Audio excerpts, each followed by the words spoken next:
incarcerate them. They lynched them. Fuck, they done lynched them.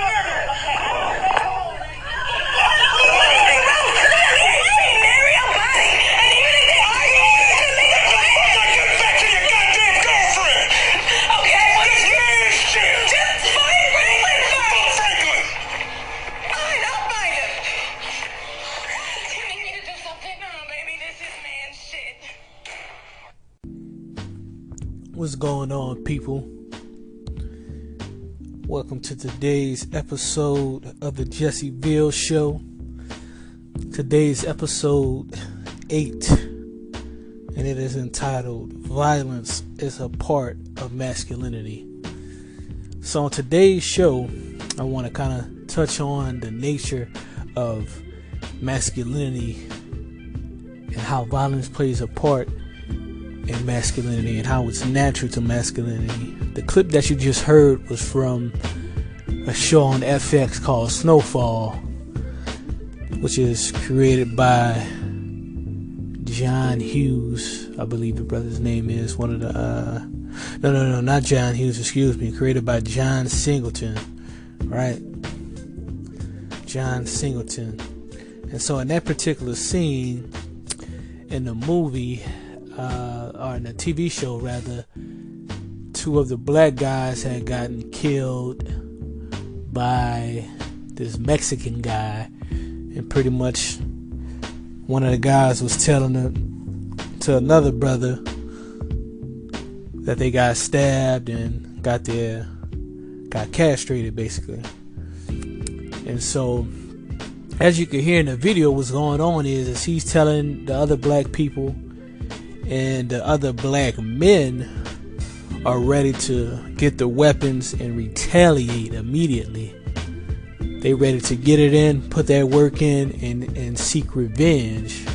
But you have a black woman who's here trying to tell them to stop, trying to stop them from going seek the revenge.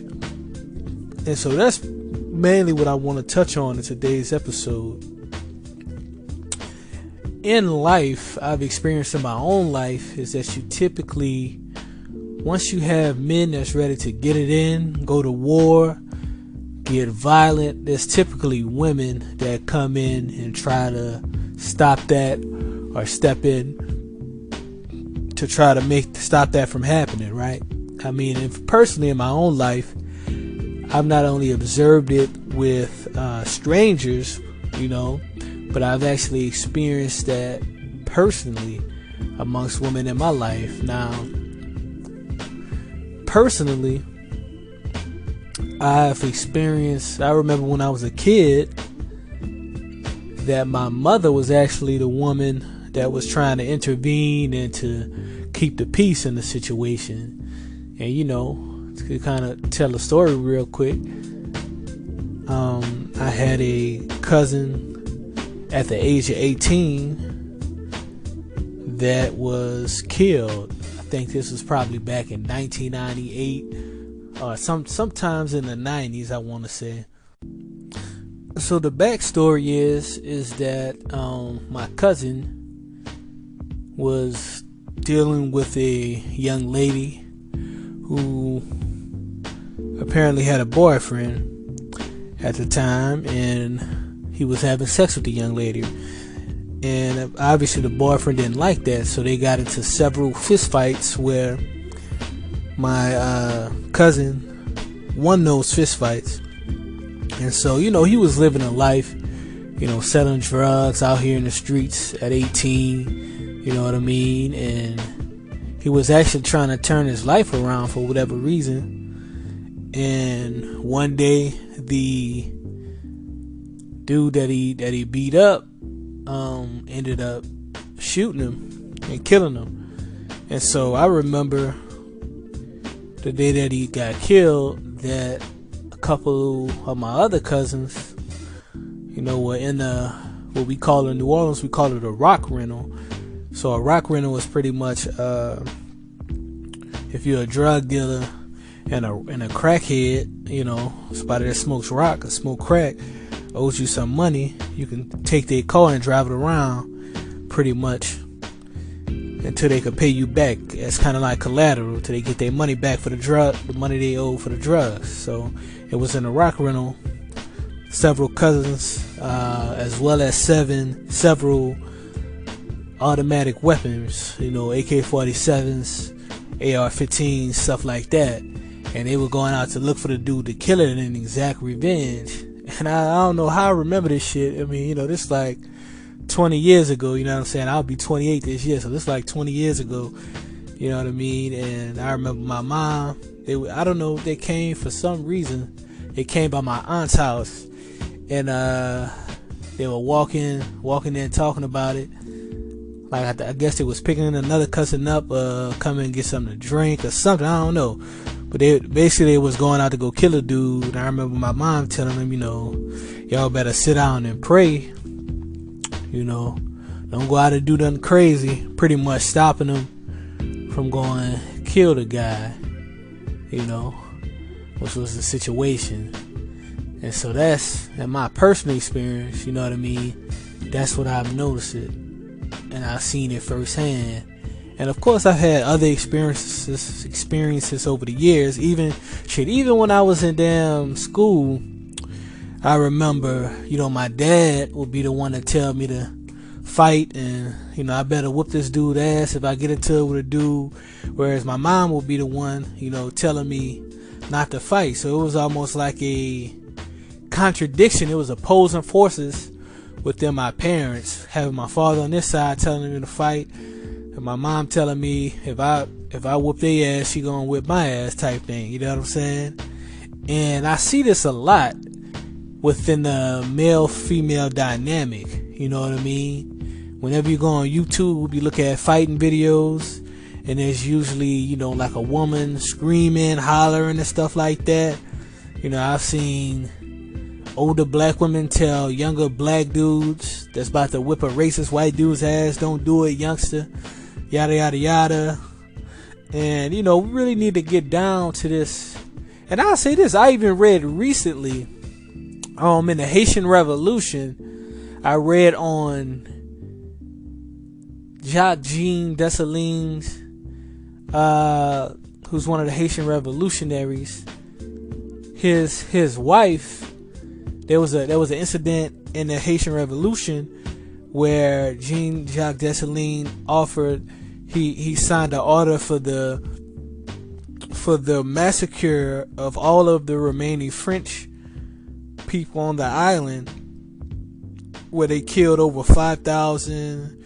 They estimate anywhere from 3,000 to 6,000 French men, women, and children that were massacred. And I read that his wife or his consort actually, tried to get him not to kill the French people, and also tried to save and supposedly save and help several French people escape.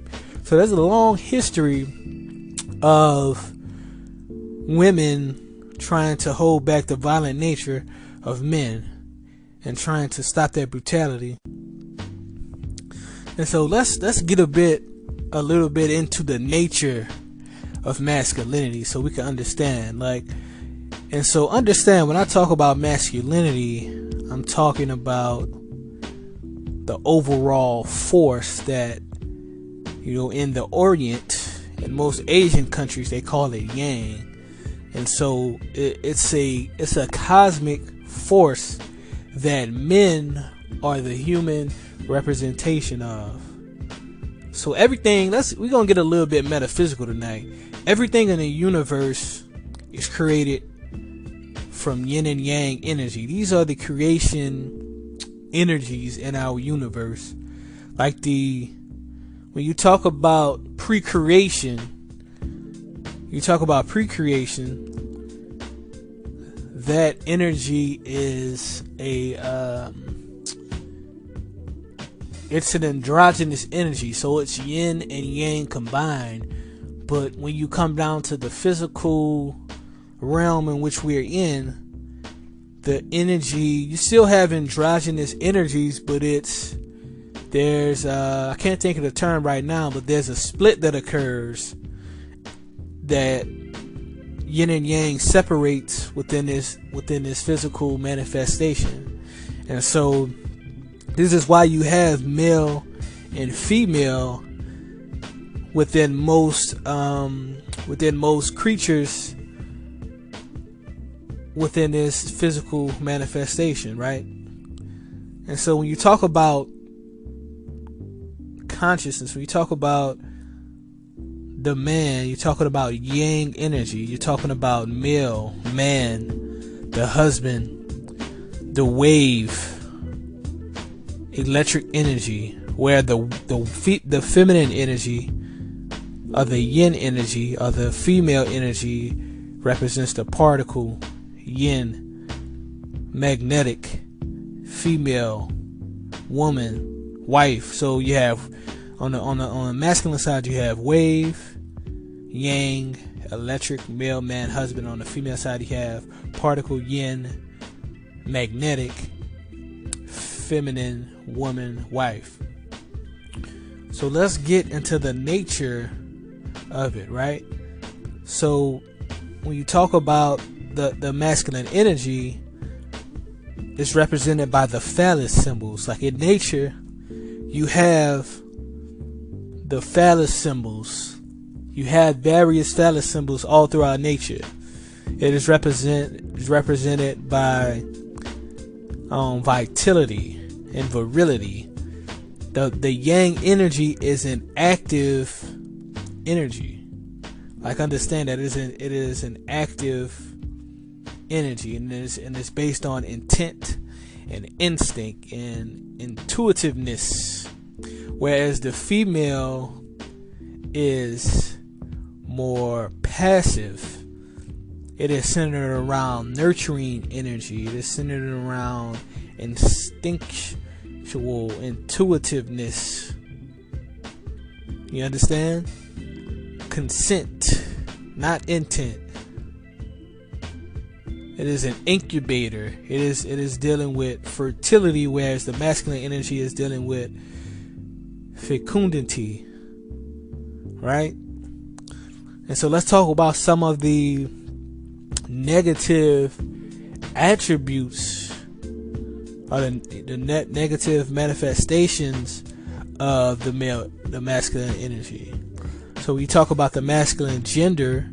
So when you're talking about yang masculine energy, you're talking about the negative attributes will be laziness, brutality, selfishness,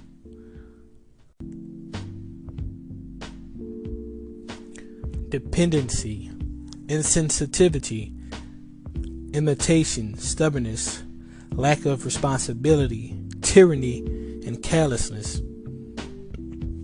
Now on the flip side, the positive attributes associated with men and masculinity is individuality, independence, creativity, courage, activeness, self-sufficiency, leadership, abstract thinking, conditional love, discipline, progressiveness, willpower, activeness, constructive force, and stability.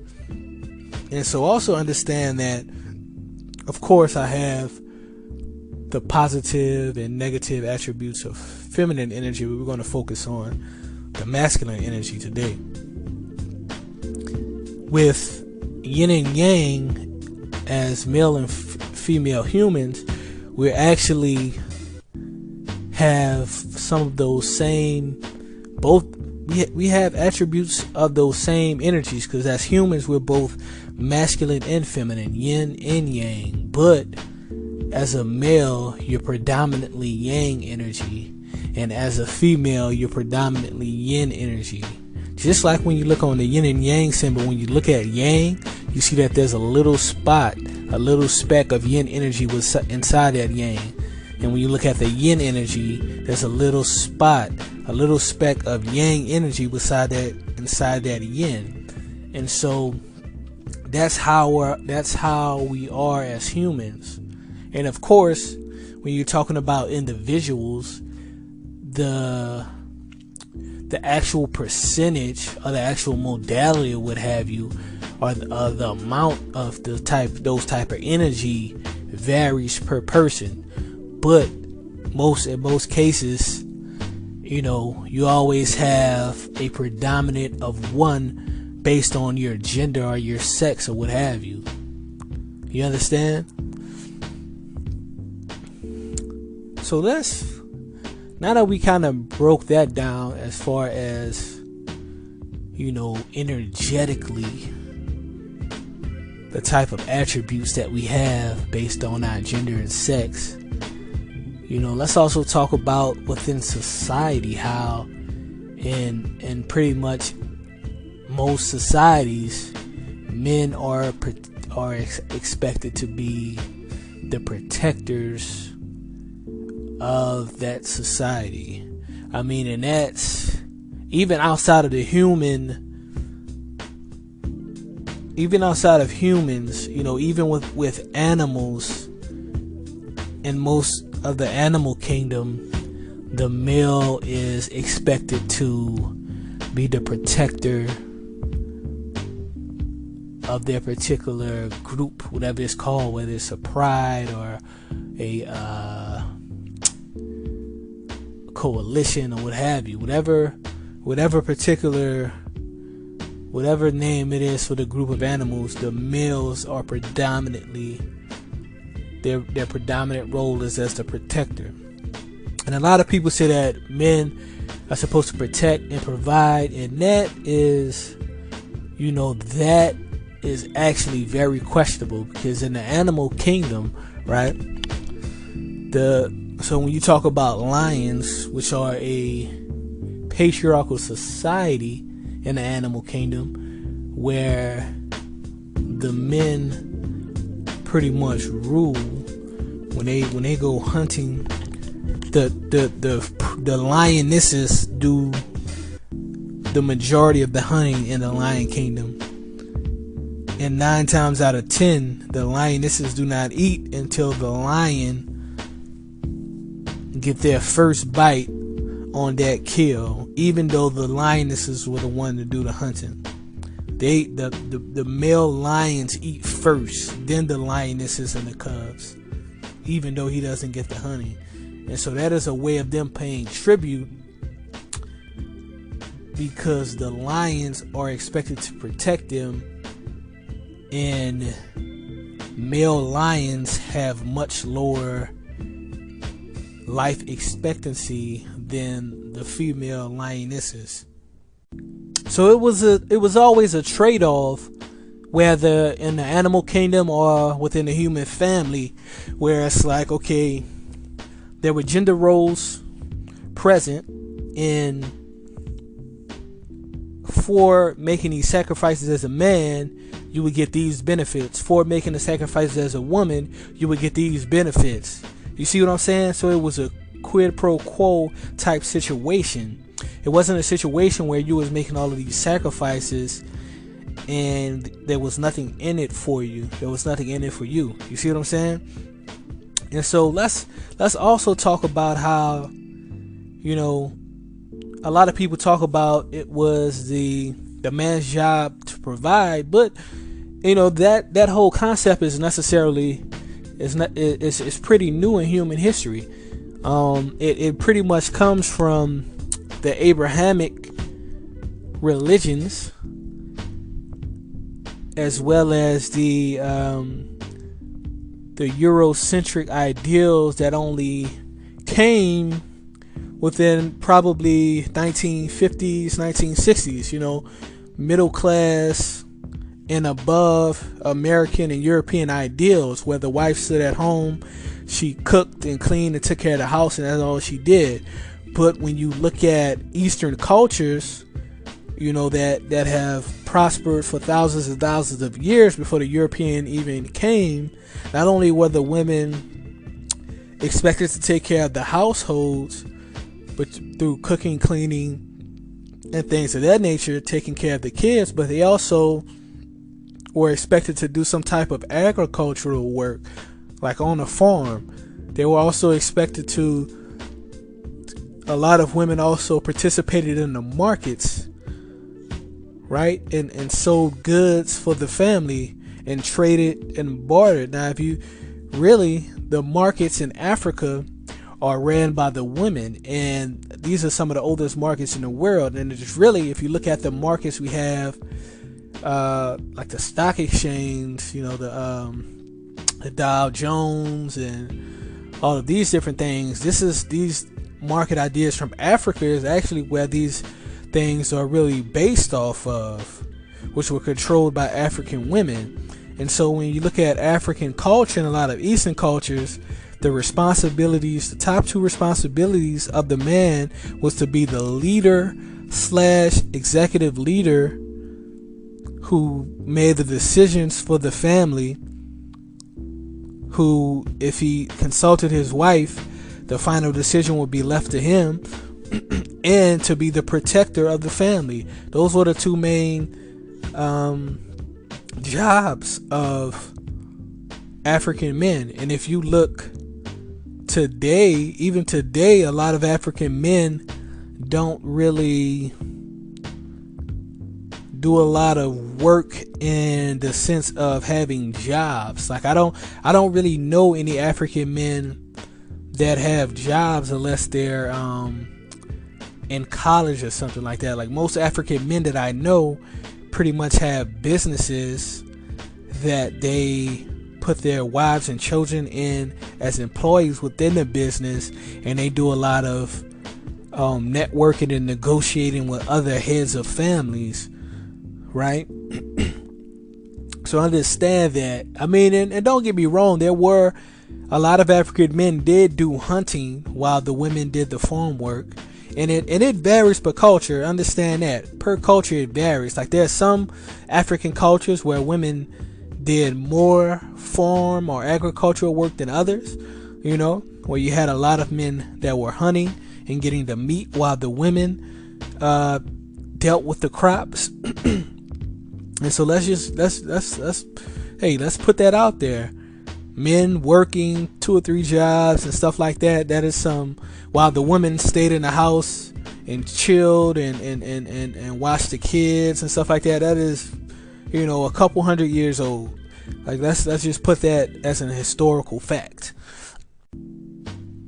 So understand that when you look at the behavior of men around the world, men are notoriously violent. And so it is my belief that violence is just a natural behavioral trait of men. It is an aspect of masculinity that is natural. Like when you go around all the countries in the world, pretty much all of the peoples of the world have some type of martial arts system, some type of system of fighting that is predominantly used by the men in that society, right? When you talk about these societies, men are predominantly known for being able to fight, and that being a way of handling their differences. Now understand, when I talk about violence, there's different levels of violence, right? There's fights, there's infighting between people that are physical but doesn't escalate to serious harm or murder. That's different things. Like when you talk about Eastern society, when you talk about particularly African societies, you did not have a whole bunch of men killing each other with societies, but it was more of a situation of fighting to handle some disputes.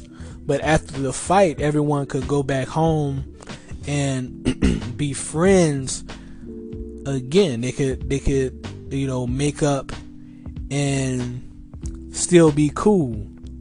And if you do your research, besides the martial arts thing, do your research on all these different societies. It's been going on for many, many years, which is why the man's role, his primary role, is as the protector of the family. and as the protector of the tribe and the clan and the kinship and the village and the city, because men are built for physical activities such as these. We're physically, our biology, the fact that we have more testosterone, the fact that we have more muscle mass, the fact that we biologically have higher bone density requires and shows that we are built for physical activity. And so as a man, or as a father, I should say, it should be your duty to instill that idea and that knowledge to your male children. You understand? This is natural. You cannot allow the women in your life to stop your male children from becoming men and behaving in the way of men.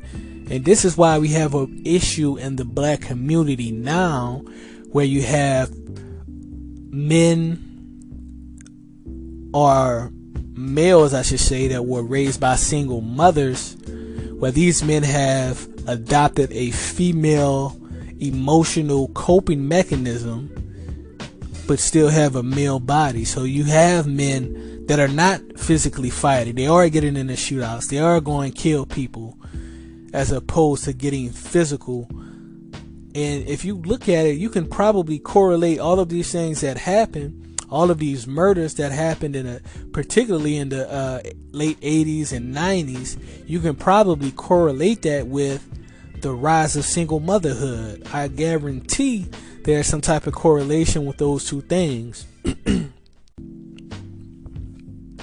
And so that is one of the issues with our society, is that we have feminized males instead of men. We don't understand masculinity. We don't understand manhood and how a man is supposed to move and behave. You understand? That is another role of men within society. That is another role of masculinity, is teaching the younger males how to behave and how to be.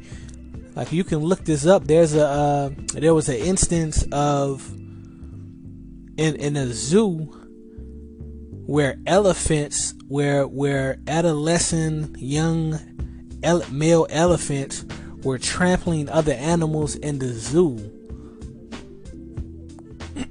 like killing other animals for fun. And what they found is that they didn't have any male elder elephants to teach these young elephants how to be male elephants. And the way they rectified the situation is they brought in older male elephants, and the young elephants stopped doing this when they had proper role models to teach them. This is a real occurrence. Like, look this shit up.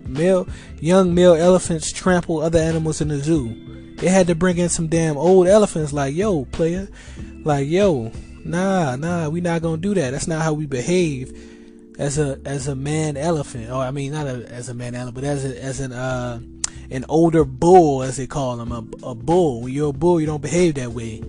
And so,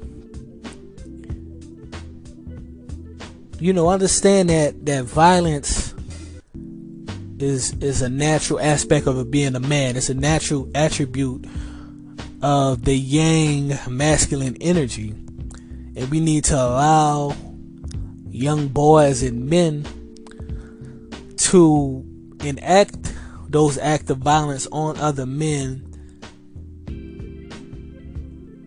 to a degree.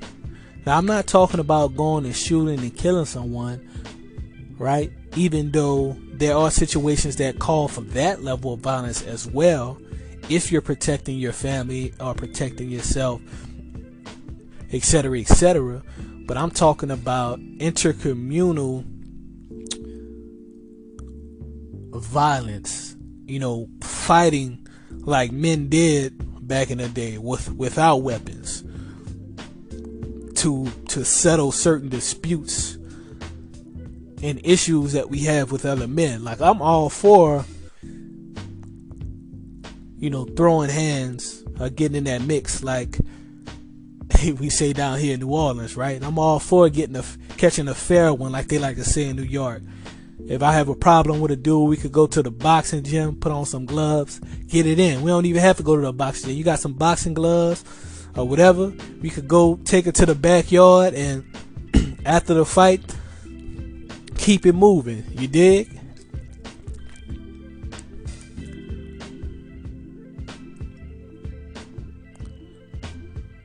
And this is how men behave in past times. Like, I personally believe that most boys should learn some type of martial art between the ages of like 8 and 18.